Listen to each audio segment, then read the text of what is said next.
so for this exercise, we're going to add some more enhancements to that table that we did in our chapter 9. So I'm going to come in here and I'm going to copy this index and we're going to call this menu 2. We're going to open it up in Notepad.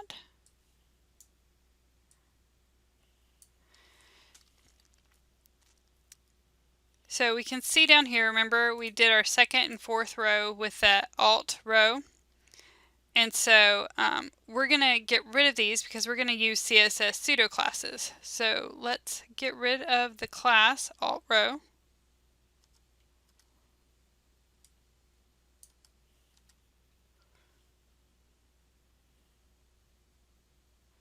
And we're also going to come up here into our CSS and get rid of this. Instead of alt row, we're going to change it to use the structural pseudo class that will apply the style to even numbered table rows. So we're going to replace the class alt row with table row int of type.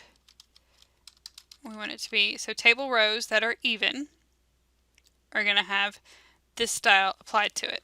So if we save this menu 2 and run it in Chrome, notice that it still kept our alternating table rows just like we wanted. Now we're going to add another pseudo class. We're going to say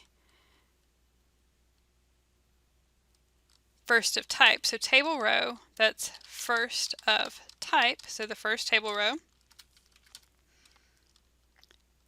Background color is going to be different.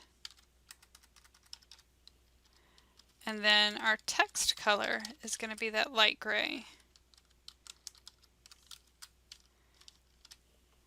So if we save this, run it in Chrome, so now instead of just this white border up here, our very first table row has that dark blue heading kind of to it, and then our even numbers have the gray to them.